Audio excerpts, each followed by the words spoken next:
So hi, I'm Mimi. I did my project on sexual sadism disorder. So before I start, I do want to clarify, I will briefly be touching on rape and sexual assault. So if that's triggering, just a warning now. So sexual sadism disorder actually falls under a larger category of paraphilic disorders. And a paraphilic disorder is classified as recurrent, intense, sexually arousing fantasies, urges, or behaviors that are distressing or disabling and that involve inanimate objects, children, or non consenting adults, or the suffering as well as humiliation of oneself or partner with the potential to cause harm. Paraphilias are objects, targets, or situations that can induce sexual arousal and are typically described as unusual or out of the norm. However, simply because a person experiences an unusual sexual arousal as recognized by a healthcare professional, it does not necessarily constitute a paraphilic disorder. People can experience a paraphilic interest without it being a disorder. For a paraphilic interest to be classified as a disorder, both of the following must apply. So the interest must be intense and persistent, and it must cause significant distress or impairment in social, occupational, or other important areas of functioning, or they harm or have the potential to harm others, for example, children or non-consenting adults. Okay, so now jumping into more of the sadism side of paraphilic disorders. Um, Sadism itself, as defined by the dictionary, is a tendency to derive pleasure, especially sexual gratification, from inflicting pain, suffering, or humiliation on others.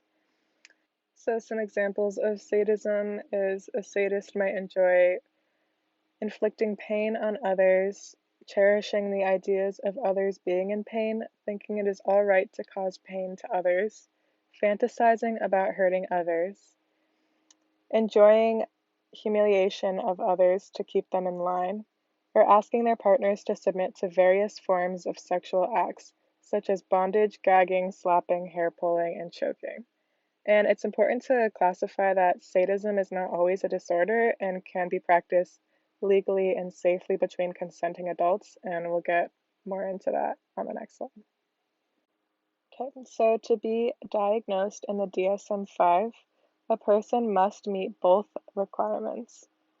Over a period of at least 6 months, recurrent and intense sexual arousal from the physical or psychological suffering of another person, as manifested by fantasies, urges, or behaviors.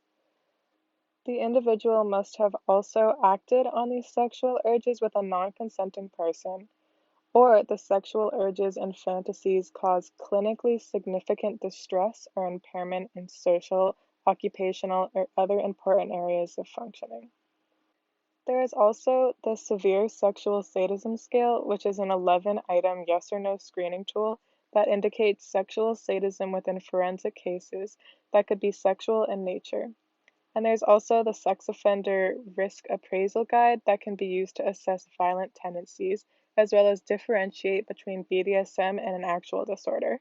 So this is what I talked about a little bit previously on the slide before. Um, Sadism is not necessarily a disorder unless it meets the second DSM-5 requirement of happening with a non-consenting person, or if the actual person experiencing this disorder has distress. One important thing to note, however, is that the ICD does not define this disorder in the same way and would in fact diagnose someone with sexual sadism disorder in any instance that the fantasy is carried out in quote unquote real ways.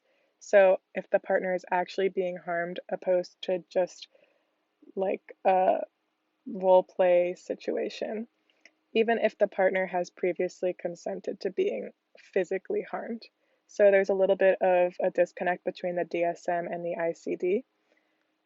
And unfortunately, in regards to both the ICD and the DSM-5, this is a majorly underdiagnosed disorder as it relies heavily on a person's own reencountment of fantasies and desires, which is uncommon due to fear of legal repercussions or just social judgment. This is, of course, if the person has not previously committed an offense related to this disorder, and that is why they might be getting help or being diagnosed. So, the causes of this disorder are still widely unknown, um, but a few theories are um, escapism, or a feeling of power for someone who normally feels powerless in day to day life, or a release of suppressed sexual fantasies, or progressive acting out of sadistic sexual fantasies over time. There's been a few loose studies linking porn to sexual sadism disorder, especially violent porn.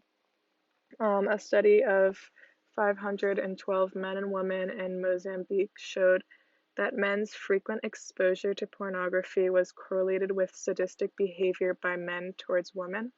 However, a serious correlation is not confirmed. And another thing I want to say about that study is the last part about behavior by men towards women. This disorder is wildly more common amongst men, and that's also why there's been a loose link between testosterone and sexual sadism disorder, as well as many paraphilic disorders in general. And this is because higher rates of testosterone lead to higher levels of sexual interests and fantasies and desires just in general. So there is definitely a loose link between the two. But again, it's not a definite cause. So, a few statistics is sexual sadism disorder is fairly prevalent and varies widely from about 2 to 30% of the population. And again, this depends going back to the diagnostic criteria that we talked about earlier. And surprisingly, among violent sex offenders and rapists, only about 10% or less have sexual sadism disorder, whereas 37 to 75% of people who have committed sexually motivated homicides have sexual sadism disorder. So the rate of sexual sadism in homicide cases as compared to rape and sexual assault is way higher. So, as I previously mentioned before on my diagnostic slide, it is unfortunately very unlikely for people struggling with this disorder to seek out treatment, and it is more likely that individuals with the disorder caught committing a crime relating to their paraphilic interests are required by law to get professional help. So there are two different treatments, one of them being medication, and medication can range from antidepressants to balance brain chemicals and reduce impulsive behavior, as well as anti-androgenic, I might be saying that wrong, but testosterone blocking medication can be prescribed to simply suppress the individual's sex drive, thus decreasing the need to hurt anyone for sexual pleasure. There's also psychotherapy, more specifically, cognitive behavioral therapy is most helpful in this case as it can help these individuals to recognize patterns of sexual arousal and then learn better and healthier ways to deal with them.